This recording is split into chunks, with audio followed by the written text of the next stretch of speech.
Boa noite a todos. Novamente estamos aqui para conversarmos sobre um tema da nossa doutrina espírita. Hoje nós vamos falar sobre o episódio em que Jesus, lá no Getsemane, falou com Pedro: embainha a tua espada. Então, de início, nós queremos mostrar que Emmanuel tem uma página bonita no capítulo 114 do Fonte Viva sobre esse assunto, que nós vamos recorrer algumas vezes. No Museu de Arte da Bahia tem um quadro muito interessante que vai ilustrar bem isso de que nós vamos falar hoje. Aqui tem os soldados dos sacerdotes do templo que foram até o Getsemane. Tem aqui Judas com um saquinho com o dinheiro, com as moedas na mão, dando beijo em Jesus para justamente identificar quem era Jesus. Aqui tem Pedro com uma faca, com uma espada, e aqui tem um indivíduo, que depois nós vamos identificar, que estava ali para prender Jesus também, e ele partiu para cima dele e decepou a sua orelha. Não é? Essa é a história que nós conhecemos. Então, quando Jesus foi preso, Pedro tomou uma espada e cortou a orelha de um dos soldados. E Jesus disse: embainha a tua espada, porque todos que lançarem mão da espada, a espada morrerão. Quer dizer, ou pensas que eu não poderia agora orar a meu Pai e que ele não me daria mais de 12 legiões de anjos? Quer dizer, Jesus falou: eu não estou desprotegido, eu estou aqui para cumprir uma função. Não faça isso, porque quem age com violência morre pela própria violência. Então, não era apenas, ele não disse que tinha um anjo que podia socorrê-lo, não. Ele disse que eram 12 legiões, cada 12 legiões tinha cerca de 6.000 homens na infantaria ou na cavalaria naquela época em Roma. Então, seriam 72.000 anjos que poderiam ter livrado Jesus dos soldados romanos. Falou: Pedro, não faça isso, eu não preciso disso. Né? Em João, toda a história contada, quando Jesus chega lá, depois da última ceia, quando ele chega ao Getsemane, e ele, Judas, que o traiu, vai identificá-lo. Né? E ele fala com os soldados: quem é que vocês estão procurando? Estão procurando Jesus Nazareno? Sou eu. Vocês me viram em todo lugar. Por que agora, né, precisa de alguém que reconheça? Mas os sacerdotes também foram muito hábeis, porque eles levaram um dos seus discípulos a entregarem. Então, foi o próprio um seguidor dele que o entregou, que foi Judas. Né? E o povo não poderia reclamar disso, que não eram eles que estavam prendendo Jesus à toa, foi que o povo que o entregou. Então, lá em João, ele fala que Simão Pedro feriu o servo do sumo sacerdote, cortando a orelha direita, e que o nome do servo era Malco. Isso vai servir para a gente daqui a pouco.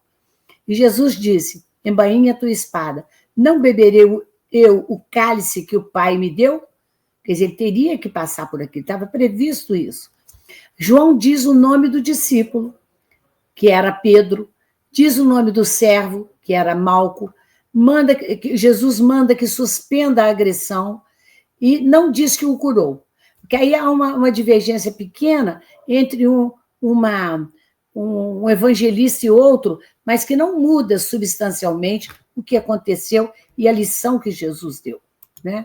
Em Mateus, está a mesma coisa está prevista, mas Mateus não cita o nome do servo ou do discípulo e diz que Jesus o repreendeu e curou o ferido. Curou. Em Marcos, conta a mesma história, mas Marcos não cita o nome do discípulo, que depois vimos que era Pedro, nem do servo. E não diz que Jesus também curou o ferido. Então, há pequenas diferenças. Em Lucas, a mesma história. Lucas não cita o nome do discípulo e nem do servo. Jesus mandou que o discípulo parasse com a agressão e curou o ferido. Agora, é interessante, Jesus imediatamente curou o ferido, imediatamente, mas não colocou a orelha no lugar. ela não foi restituída. Então Jesus disse a Pedro: embainha a tua espada, porque quem com ferro fere, com ferro será ferido. Então, o que Jesus quis dizer com isso? Ele sempre trazia muitas noções para alertar a humanidade daquele tempo e de todos os tempos. Que Jesus não falou só para aqueles indivíduos que viviam na sua época. Ele falou para todos nós, de todos os tempos. Porque ele queria alertar que tinha que embainhar as armas das imperfeições todas, que cortam tanto quanto a espada. Tanto quanto a espada. Inclusive, a vontade de você fazer o mal, usar da violência, que é uma forma disso. Amélia Rodrigues nos diz no livro Até o Fim dos Tempos, o que aconteceu com aquele Malco, aquele servidor que estava ali quando Jesus foi preso. Ele fala que ele era um servidor de Caifás, um sumo sacerdote, que era, tinha Anás e Caifás. Caifás era genro de Anás. Destacava-se Malco. Malco era um jovem ambicioso, que tinha uma origem desconhecida e que queria chamar atenção e gozar de privilégios, que se dedicava com a fidelidade absoluta ao amo dele, que era Caifás, que lhe notou aquela ambição intensa e estimulava. Então, ele fazia tudo o que o chefe queria.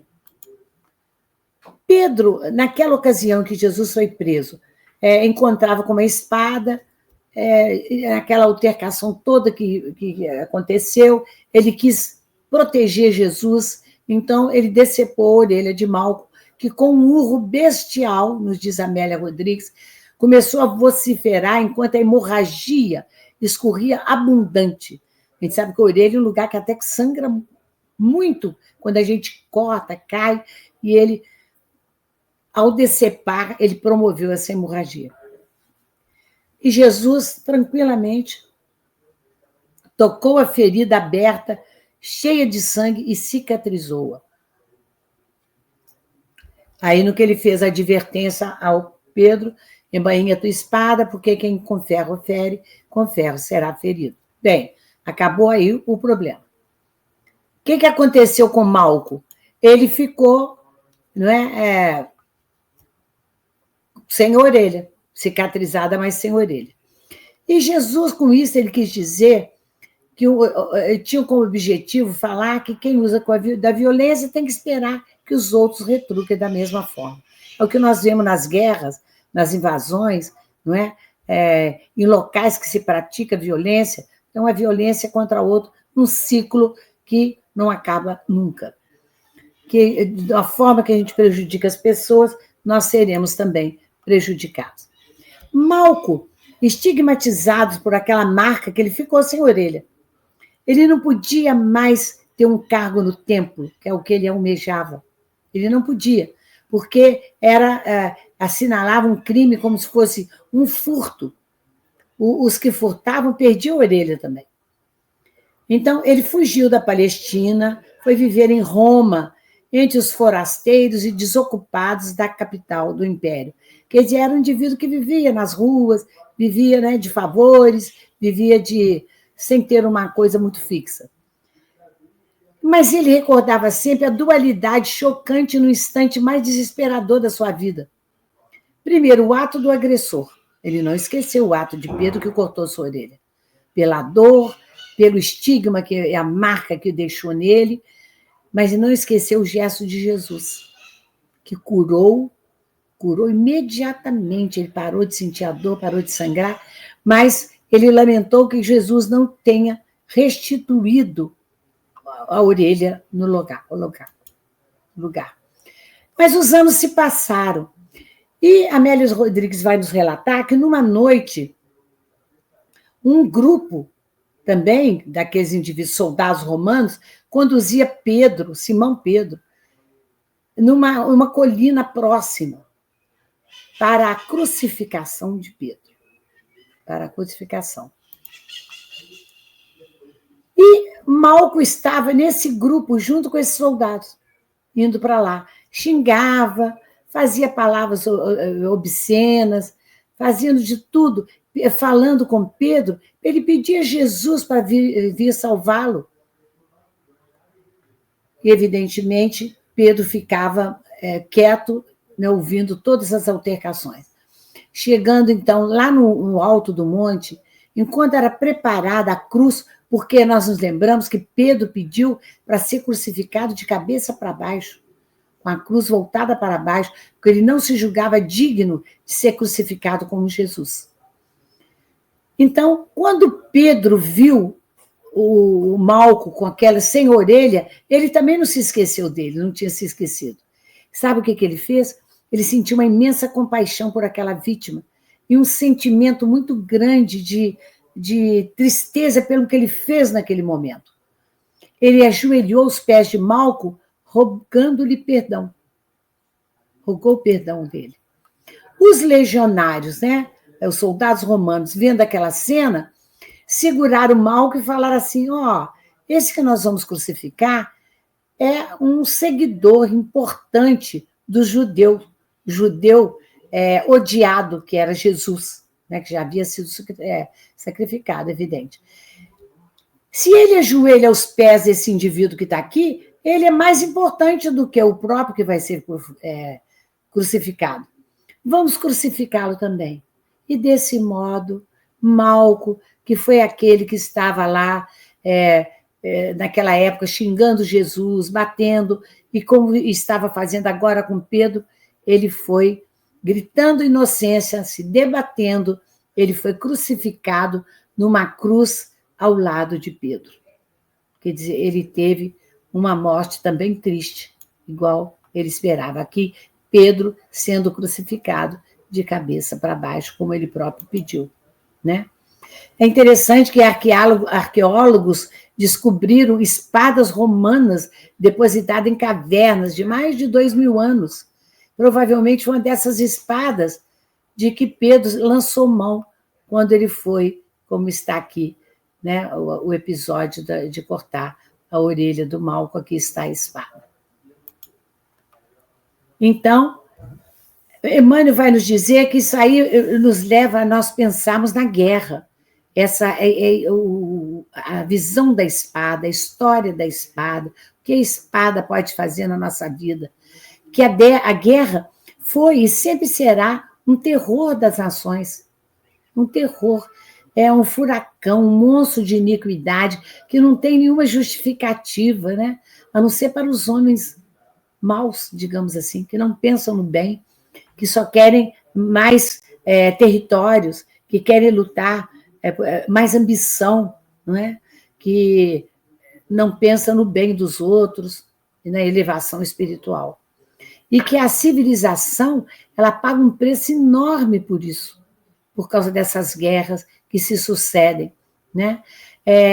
Diante dela surge, então, o morticínio, o arrasamento. Nós vemos cidades maravilhosas, construções magníficas, e até mesmo populações inteiras serem dizimadas, destruídas por causa de uma guerra. E vemos que depois tem que refazer. Hoje mesmo eu vi à tarde um programa sobre Hamburgo, na Alemanha, que foi totalmente destruída na Segunda Guerra. E o que se gastou de tempo, de investimento para reconstruir uma cidade.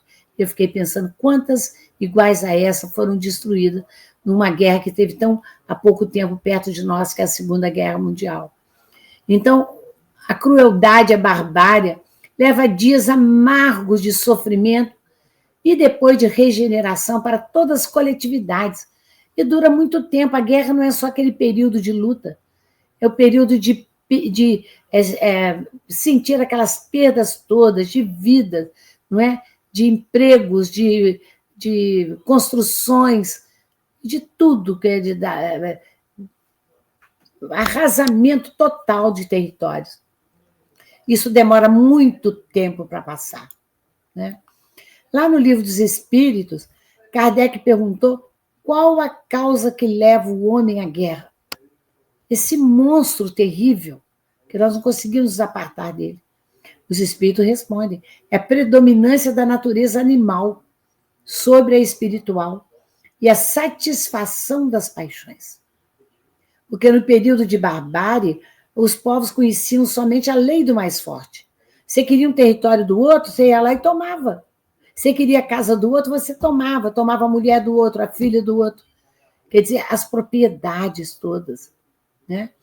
Então, à medida que o homem progride, os espíritos falam, as guerras vão se tornar menos frequentes, porque ele evita suas causas. Evita. De certa forma, né? Nem sempre. Nós estamos vivendo aí períodos de guerras que estão se prolongando sem haver uma perspectiva de solução, né? E aí, Kardec pergunta se a guerra desaparecerá um dia da face da Terra. Sim, os espíritos respondem, quando os homens compreenderem a justiça e praticarem a lei de Deus. Então, todos os povos serão irmãos. Então, a lei fundamental, não fazer ao outro aquilo que não quer que te façam. Acabava a guerra aí, se o homem entendesse isso.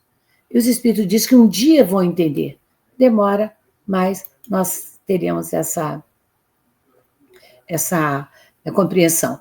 E se a sociedade dos homens de bem será um dia expurgada dos malfeitores, para nós nos tornarmos um planeta regenerado, nós temos esses malfeitores a que ele se refere, eles vão sair da Terra. Nós sabemos que haverá um expurgo, né, para outros planetas que eles se ajudarão a desenvolver, outros mundos mais primitivos.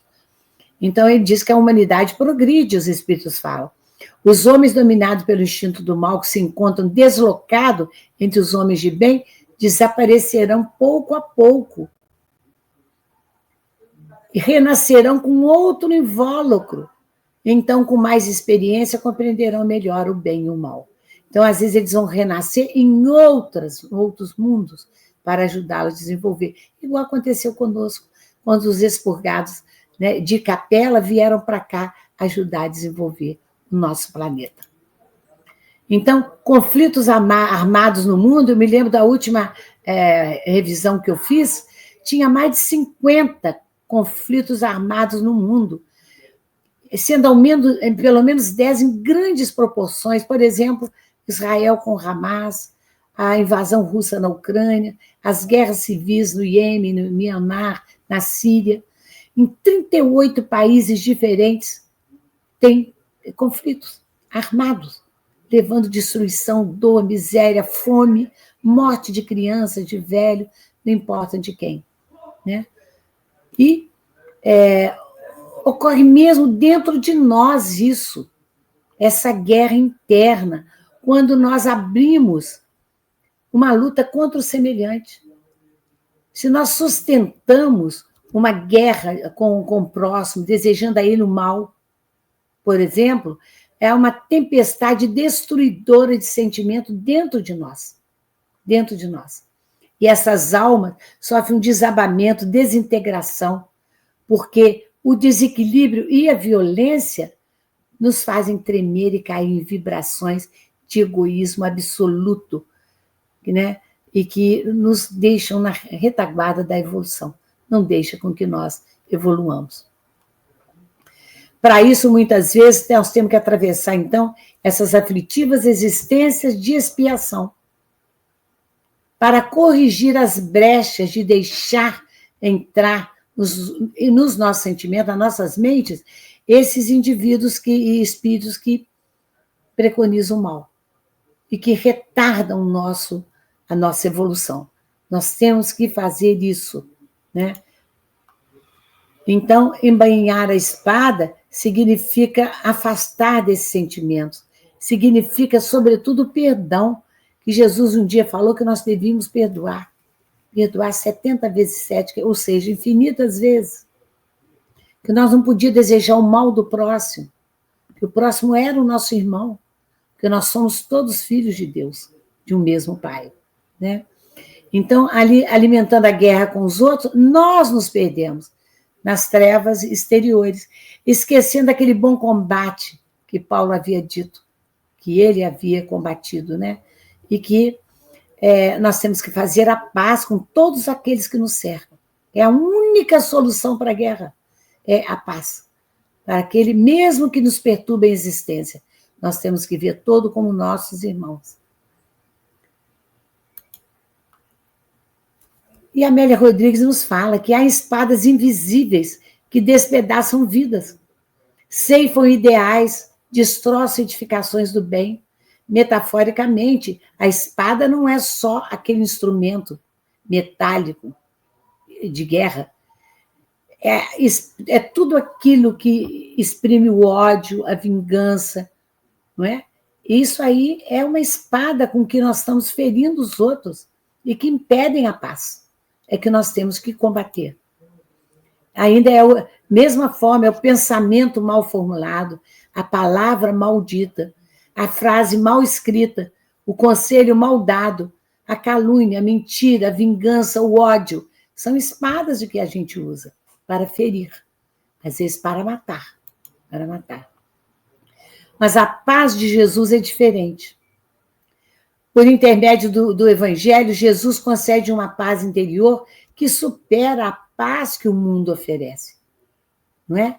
Se nós nos voltarmos para os seus ensinamentos, com fé, nós podemos sentir a paz em qualquer situação. Na miséria, na doença, nas dificuldades da vida. Ele estará sempre ao nosso lado para oferecer apoio nos momentos difíceis. Ele nos falou isso.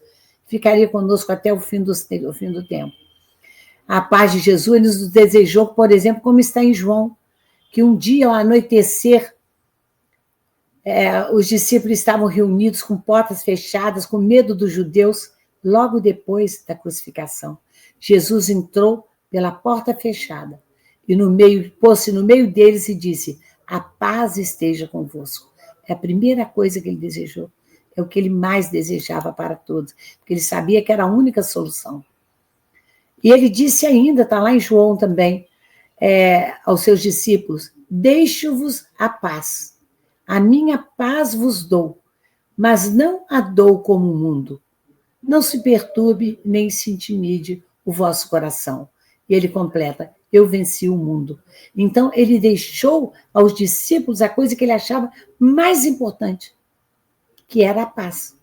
Não a paz do mundo, essa paz armada que você tenta fazer, mas sem a perspectiva de uma melhora definitiva. Mas a paz de Jesus, ela é diferente, realmente. E ele fala que nós possuímos um pai, e estamos em comunhão com ele. Ter paz com Deus significa muito mais do que ter uma vida tranquila, sem dificuldades materiais, ter um bom emprego, uma casa, um carro, uma beleza, o poder. Isso não é paz. Tem gente que tem isso tudo e não tem paz.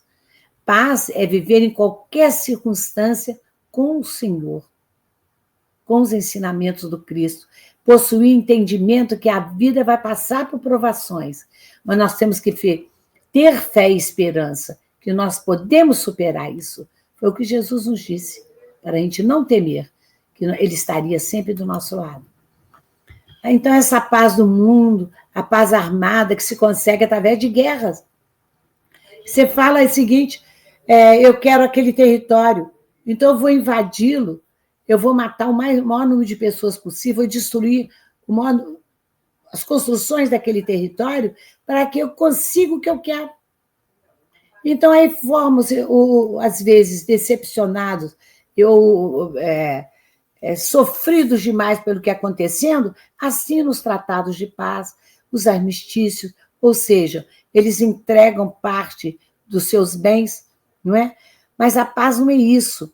Não é apenas segurança ou ausência de guerra, nem de conflito, nem de violência, nem de contenda. A paz não é isso. A paz é muito superior a isso. Mas onde está essa paz prometida? Nós, como já vimos e sabemos, nós vivemos num mundo cheio de guerra, violência, miséria. Como é que a gente vai pensar que a gente pode ter paz num mundo desse? A paz vem, sabe com o quê? Com o amor. O amor ao próximo, com o perdão, com a tolerância, com a compaixão, com a bondade, a paciência, com a verdade. Quando nós escolhemos viver os ensinamentos do Cristo, a paz é consequência disso tudo, não é? Ela virá tranquilamente, sem que a gente precise ficar preocupado como ela vai chegar até nós. Nós não encontraremos a paz, nós podemos promovê-la até a outras pessoas também, e a todo mundo, desde que a gente se disponha a isso. Vamos recordar ao amor, ao perdão, à tolerância, à compaixão, à bondade, à paciência, à verdade. A paz é consequência de tudo isso. Então, a paz do mundo, ela surge apenas quando os sonhos e desejos são realizados. Então, eu fico em paz quando eu tenho um bem que eu queria. Eu comprei uma casa, agora eu estou em paz. Eu não vou precisar de pensar nisso, vou comprar um carro. Mas depois de algum tempo você se cansa daquilo, porque aquilo não vai te satisfazer intimamente, espiritualmente. Não vai. Isso é uma paz efêmera, circunstancial. É uma paz condicional, na verdade, que está presente só nos momentos de alegria, nos bons momentos de realização. Só. Nos momentos de tristeza, a pessoa que não cultiva, ela não tem paz. Ela tem, no infortúnio, uma decepção muito grande, porque a paz do mundo é ilusória. Ela tem base em quê? No egoísmo, no orgulho, a vaidade, a ambição. Isso que leva à paz do mundo, né? E quando esses sonhos, esses desejos são frustrados, contrariados, surge a perturbação, a tristeza, o desânimo, a depressão, a reclamação. É por isso que nós vemos esses indivíduos que não se resignam com as alterações que eles sofrem durante a vida, os seus infortúnios, e às vezes são indivíduos que têm propriedades, têm grandes fortunas, e eles não encontram paz, não encontram, porque aquilo, se cercar desses desejos, eles não vão encontrar uma satisfação perene, é uma satisfação transitória. Então, desde o início, quando Jesus nasceu, essa paz era programada, quando os anjos cantaram: glória a Deus nas alturas e paz na terra aos homens a quem Ele quer bem. Então, seria a coisa mais importante da gente ter, é a paz, não é? E ele nos falou isso, ele disse que a paz dele é diferente, é distinta daquela que o mundo pode nos oferecer. Porque a paz do Cristo é serena e eterna, porque ela tem como base o amor ao próximo, a caridade. É a paz que excede o entendimento, porque ela nasce e é cultivada portas adentro do espírito. Não é porque aquilo que você encontra em algum bem material. Nenhuma pessoa, aquela que você encontra dentro de você mesmo, no campo da consciência, dos seus sentimentos, no santuário do seu coração. E é, sobretudo, a paz íntima do dever bem cumprido. Santo Agostinho nos falava, né? Que está lá no Evangelho segundo o Espiritismo, está lá no Livro dos Espíritos, que quando à noite, para nós nos conhecermos bem e termos paz, e nós trabalharmos para vencer as nossas dificuldades, fazer como ele fazia toda noite, que ao deitar ele perguntava se durante o dia ele tinha feito tudo o que ele podia fazer pelos outros, se não tinha ofendido alguém e em que ele podia melhorar no dia seguinte. E essa é a paz. É a paz íntima do dever bem cumprido. É como se fala popularmente, aquele que deita a cabeça no travesseiro e tem a consciência tranquila. Esse é um momento de paz. Isso é a verdadeira paz. Então, completamente diferente da paz do mundo, que é somente aquela paz passageira. pelo fato de muita gente não ter essa compreensão, é que tem muitos momentos de aflição, de dor, e a pessoa culpa a Deus pelo que ela está vivenciando. Ela culpa. Porque Deus não é culpado por isso. Ele não quer a infelicidade de ninguém, assim como o pai terrestre não quer a infelicidade do filho. Ele quer o melhor para cada um dos seus filhos. Mas nós temos o livre-arbítrio, nós fazemos, às vezes, escolhas equivocadas que podem nos trazer sofrimento. Mas nós temos que entender se Deus é justo e bom, infinitamente justo e bom, é também misericordioso. É misericordioso, que Ele nos dá todas as possibilidades, todas as oportunidades que nós temos para nos retratarmos do mal que fizemos. Através de quê? Das reencarnações. São oportunidades infinitas que nós temos até nos melhorarmos, até nós alcançarmos uma evolução espiritual. Então, quem faz sempre a escolha certa, ele vai viver em paz. A paz pode existir, mesmo não tendo tudo certo ao seu redor. Mesmo ele estando sofrendo com a miséria, sofrendo com a feiura, sofrendo com a falta de emprego, sofrendo com todas as dificuldades, ele pode, pela fé que ele tem, pela esperança de que ele está passando por aquilo, porque a justiça divina nos cobra o que nós fizemos de errado e nos dá a oportunidade de nos retratarmos. Ele reconhecendo isso, ele não vai se voltar contra Deus, não vai. Ele vai reconhecer que ele precisava, que esse é o remédio que ele precisava para se melhorar. Então, vigiar e orar para que não entremos em tentação é um grande conselho que Jesus nos deu, para nós estarmos com o coração aberto para a influência dos bons espíritos e orar pedindo a proteção deles, pedindo a proteção de Deus e trabalharmos no bem. Porque Deus vai sempre nos responder. Sempre. Ou por uma frase de um amigo, um abraço, uma página de um livro, pela natureza que a gente olha, por uma ideia que surge na nossa cabeça de repente, é uma resposta de Deus através dos nossos emissários. Quer dizer, nós temos que ter uma confiança absoluta para que nós possamos nos evoluir e pensar, estarmos sempre em paz.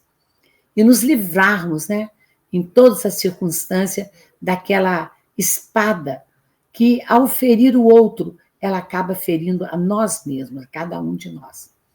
E vamos lembrar sempre do que Jesus nos disse, está lá em Mateus: vinde a mim, todos vós que estáis aflitos e sobrecarregados, e eu vos aliviarei. Tomai sobre vós o meu jugo, e aprendei comigo, que sou brando e humilde de coração, e achareis repouso para as vossas almas, pois é suave o meu jugo e é leve o meu fardo. Quer mais paz do que isso? Pode trazer ao nosso espírito essa promessa que Jesus nos faz? Não tem nada tão lindo quanto é isso.